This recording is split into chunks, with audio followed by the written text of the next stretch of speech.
नमस्कार दोस्तों, मैं हूं आपकी दोस्त और आज मैं आपके लिए ज़िंदगी जीने का नाम है कहानी का दूसरा पार्ट लेकर आई हूं। अगर आपने इस कहानी के पहले पार्ट को नहीं देखा तो मैंने इस कहानी का लिंक डिस्क्रिप्शन बॉक्स में दे दिया है, आप लोग वहां जाकर देख सकते हो। अगर दोस्तों आप मेरे चैनल पर नए हो तो चैनल को सब्सक्राइब कर दीजिए तथा बेल आइकन को भी प्रेस कर दीजिए, जिससे कि हमारे आने वाली हर कहानी की सूचना आपको सबसे पहले मिलती रहे। तो दोस्तों ज़्यादा देर ना करते हुए कहानी को शुरू करते हैं। सोनी की नज़र रीमा जी के बेडरूम की ओर गई। दरवाज़ा हल्का सा खुला हुआ था। अंदर देखा तो सोनी के पैरों तले ज़मीन खिसक गई। पलंग के ऊपर एक बेंच रखा हुआ था और पंखे पर दुपट्टा लटका हुआ था। सोनी को समझते ज़्यादा देर न लगी। उसके आने से पहले यहाँ क्या चल रहा था। सोनी सोचने लगी, अगर उसे आने में 1 मिनट की भी देरी हो जाती तो न जाने यहाँ क्या हो गया होता।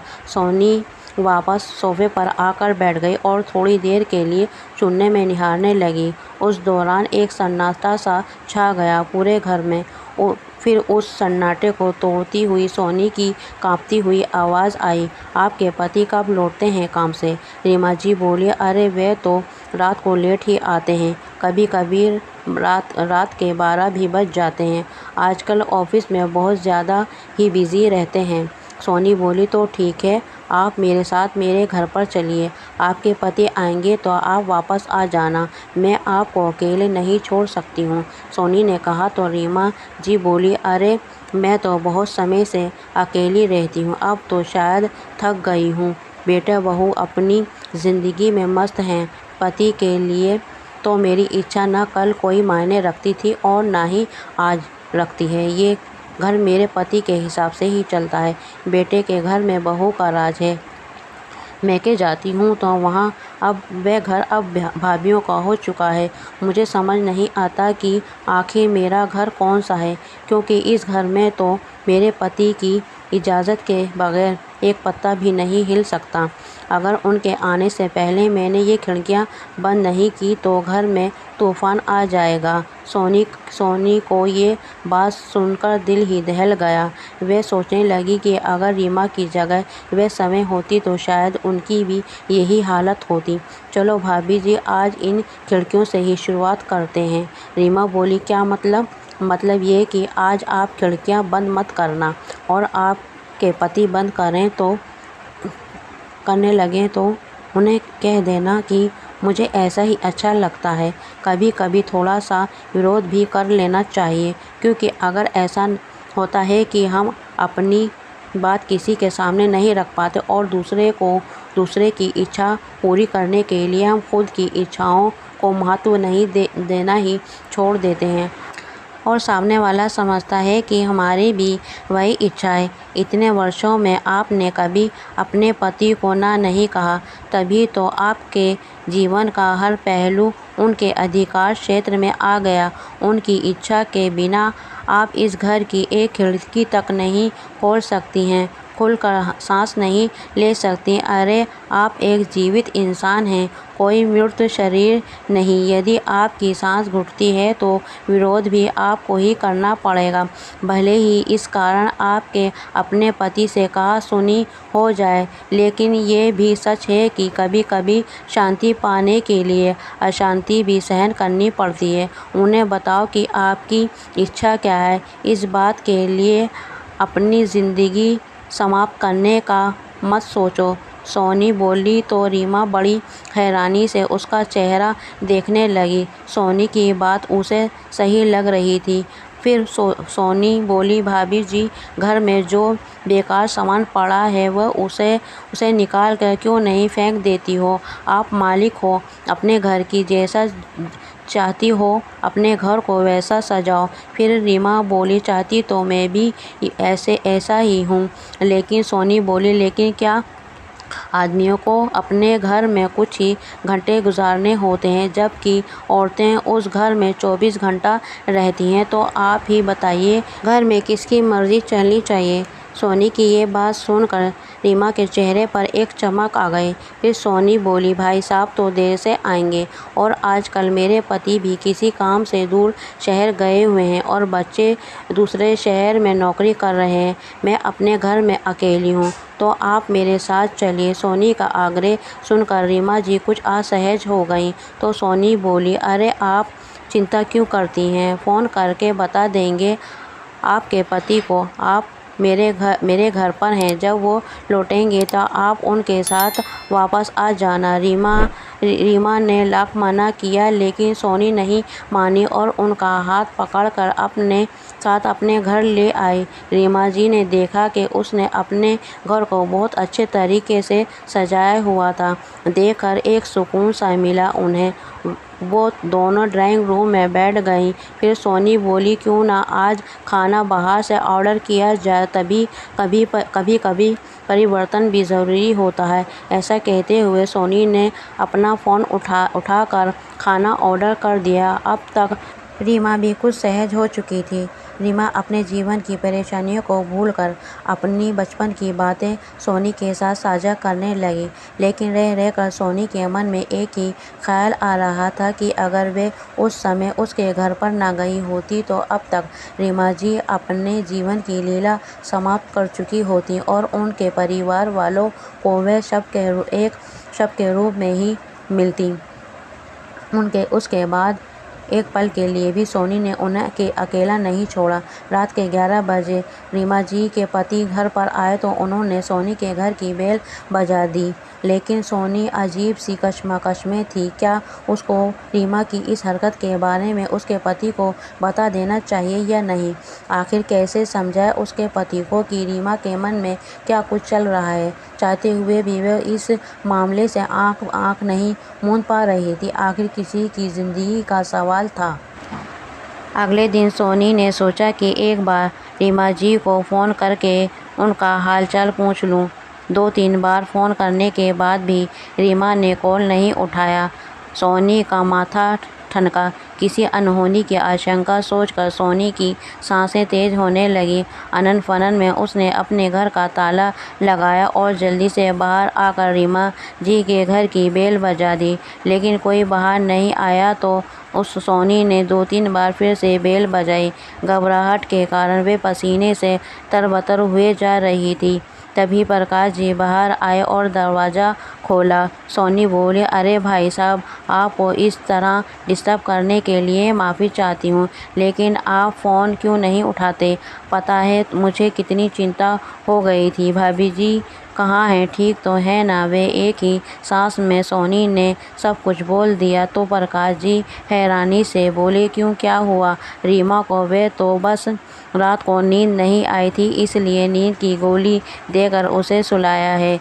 ये सुनकर सोनी जी की सांस में सांस आ गई और बोली, भाई साहब, मुझे भाभी जी के बारे में आपसे एक बहुत ज़रूरी बात करनी है। और सोनी ने पिछले शाम की बात प्रकाश जी को बता दी। ये बात सुनते ही वे हक्के बक्के रह गए। सोनी ने कहा, क्या आपने नहीं देखा आपके कमरे में पंखे पर एक दुपट्टा लटका हुआ था? फिर प्रकाश जी बोले, नहीं तो पंखे से लटका हुआ दुपट्टा तो मैंने नहीं देखा था। मुझसे पहले रीमा कमरे में आई थी।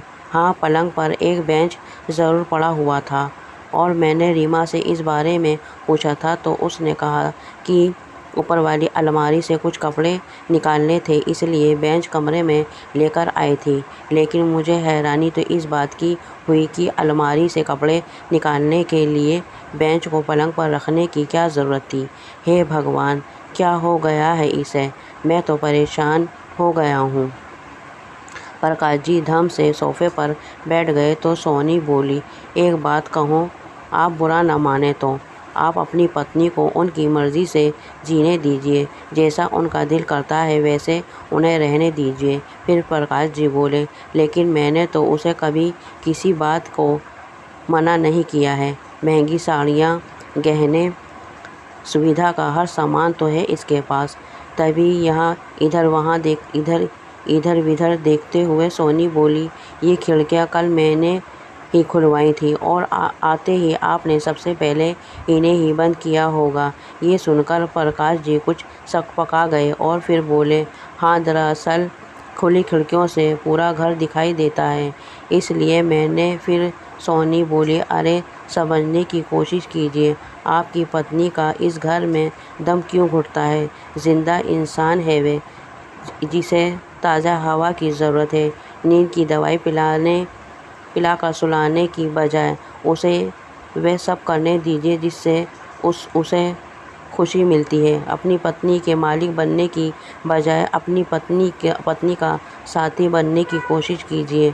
अगर आप उन्हें खुशी से ज़िंदगी जीते हुए देखना चाहते हैं तो एक बार उन्हें उनके मन का करने दीजिए। मेरा आपके साथ कोई रिश्ता तो नहीं, फिर भी इंसानियत के नाते ये बात करने चली आई, बाकी जैसी आपको ठीक लगे। इतना कहकर सोनी अपने घर लौट आई, लेकिन घर पहुंचकर भी उसका ध्यान बराबर इसी बात पर लगा हुआ था कि रीमा का क्या होगा। उसका दिल बेचैन था। उसी समय उसके पति का फ़ोन आया तो उसे सारी बात बता दी। तो उसके पति ने कहा, तुम इस बारे में ज़्यादा मत सोचो, उसे जैसे करना है वैसा करने दो, तुम अपना ध्यान रखो। सोनी बोली, लेकिन एक इंसान होने के नाते मैं उसकी मदद करना चाहती हूँ।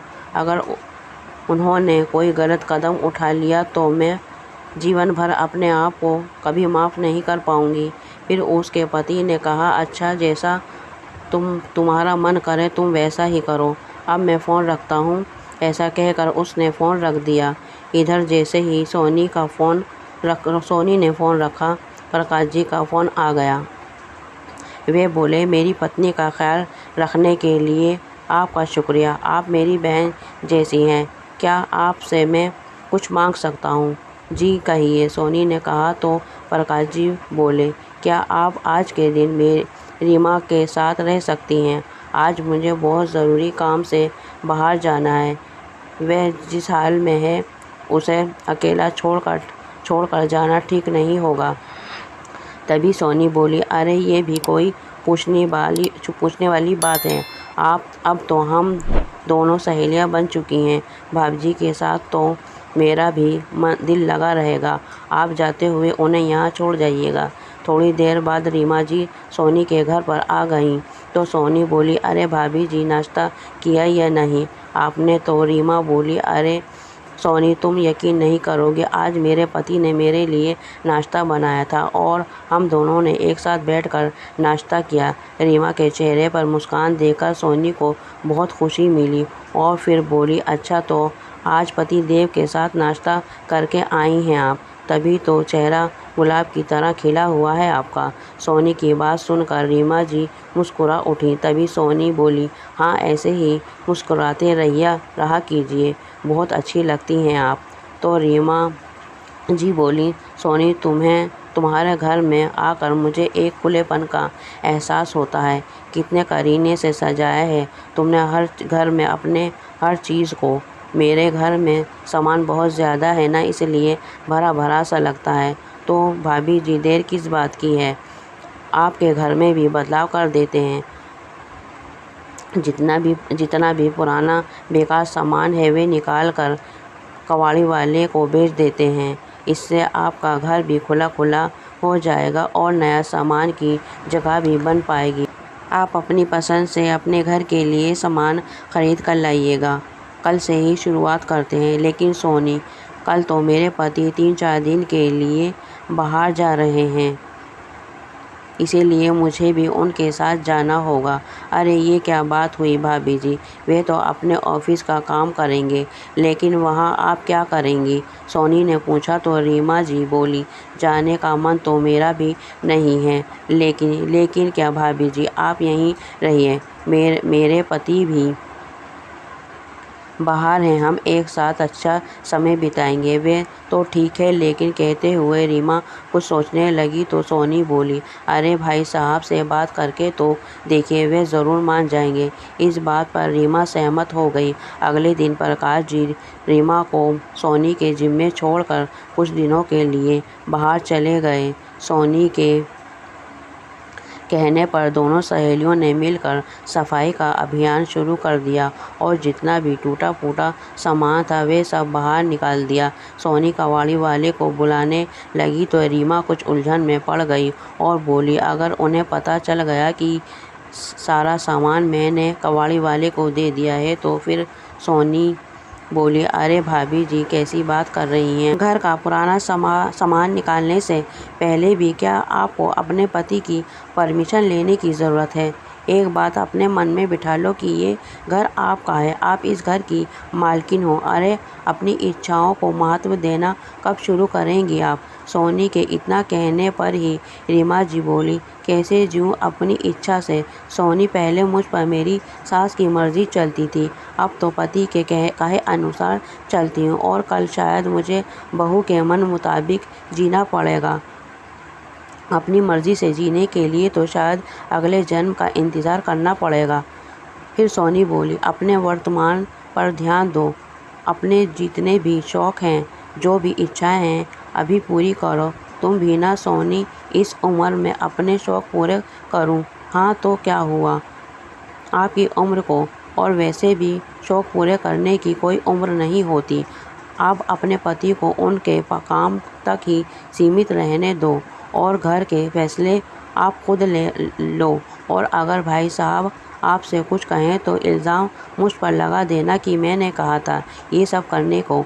ये बात सुनकर रीमा के चेहरे पर मुस्कान आ गई और फिर बोली, कुछ पैसे दे कर गए हैं वो मुझे और कहा था कि जो जी चाहे ख़रीद लेना। तो सोनी ने कहा, बस फिर देर किस बात की है?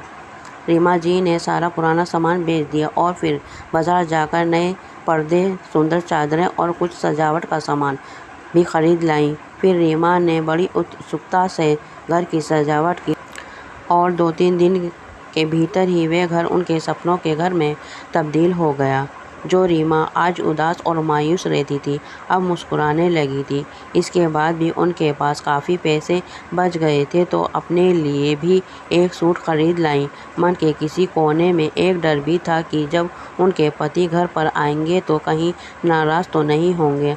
आज शाम प्रकाश जी को घर पर वापस आना था और घबराहट के कारण रीमा जी की सांस अटकी हुई थी कि आखिर इस सब पर प्रकाश जी की प्रक्रिया क्या होगी। अपने पति के लिए उन्होंने उनकी मनपसंद पनीर की सब्जी बना कर रखी थी। इधर सोनी भी थोड़ी चिंता में थी कि अपनी पत्नी को दी गई आज़ादी प्रकाश जी सहन भी कर पाएंगे या नहीं। जैसे ही बेल बजी तो हिचकिचाते हुए रीमा जी ने दरवाज़ा खोला। रीमा जी को देखते ही प्रकाश जी हैरान रह गए। हमेशा साड़ी में लिपटी रहने वाली रीमा आज एक खूबसूरत सा सलवार सूट पहन कर खड़ी थी जिसमें वह बहुत प्यारी लग रही थी। अंदर आए तो उनकी हैरानी का ठिकाना ना रहा। सुंदर सजा हुआ घर देखकर उन्हें ऐसा लगा था जैसे वे कोई सपना देख रहे हों। सोचने लगे, बस यही तो छोटी छोटी खुशियाँ ही तो मांगती थी मेरी पत्नी, और थोड़ी सी आज़ादी। इतने भर में ही उसके चेहरे पर मायूसी गायब हो गई और मुस्कुराहट खिल उठी। खैर, जब जागे तभी सवेरा। थोड़ी देर बाद रीमा जी के बहू बेटा भी आ गए। अचानक उन्हें सामने देखकर रीमा जी का चेहरा खिल उठा। बेटा बहू अपने साथ एक बड़ा सा बॉक्स भी लेकर आए थे। अरे क्या है? रीमा जी ने पूछा तो उनका बेटा बोला, अरे मम्मी, ये बाबा ने आपके लिए मंगाया था। अरे आखिर क्या है इसमें, तुम खुद ही देख लो, प्रकाश जी ने मुस्कुराहट के साथ कहा। बड़ी उत्सुकता से रीमा जी ने बॉक्स खोलकर देखा तो उनकी आंखें झिलमिला उठी। प्रकाश जी बोले, रीमा, ये हारमोनियम मैंने तुम्हारे लिए मंगवाया है, अपने पति द्वारा लाया गया। इतना प्यारा उपहार देकर रीमा जी उनके गले लग गईं। फिर प्रकाश जी ने कहा, रीमा, आज से तुम पूरी तरह आज़ाद हो वो सारे शौक़ पूरे करने के लिए जो बरसों से तुम्हारे दिल में दबे रह गए थे। ये सुनते ही रीमा जी की आंखों से खुशी के आंसू बहने लगे। आज रीमा जी को हंसता खेलता परिवार मिल गया था और सोनी उन सभी को हंसते मुस्कुराते देख रही थी। तो दोस्तों, हमको कोई हक नहीं है किसी की ज़िंदगी का फ़ैसला करने का, किसी की खुशियों को छीनने का। खुदा ने ये ज़िंदगी खुशी से जीने के लिए और दूसरों को खुशी देने के लिए दी है और अपनों का सुख दुख में साथ देने के लिए दी है। हमको कोई हक नहीं किसी की इच्छाओं को और खुशियों को मारने का। दोस्तों, खुश रहिए और खुश रखिए। ज़िंदगी जीने का नाम है, क्योंकि ज़िंदगी मिलेगी न दोबारा। दोस्तों, अगर ये कहानी आपको पसंद आती है तो कृपया मेरे चैनल को सब्सक्राइब करें और लाइक करें और शेयर करें और कमेंट भी ज़रूर करें। ऐसी ही हिंदी कहानियाँ लेकर मैं आती रहती हूँ, तो प्लीज़ मेरे चैनल पर जुड़े रहें। प्लीज़ समर्थन कीजिए ताकि अगली कहानी मैं आपके सामने अच्छी से अच्छी पेश कर सकूं। और कहानी बहुत अच्छी है, ज़रूर पढ़िएगा और अपने दोस्तों को भी ज़रूर शेयर कीजिएगा। अपना बहुमूल्य समय देने के लिए मेरे सभी प्यारे दोस्तों का दिल से बहुत बहुत धन्यवाद। मिलते हैं अगली कहानी में आप सभी से। तब तक के लिए आप सब लोग स्वस्थ रहिए, मस्त रहिए। नमस्कार दोस्तों।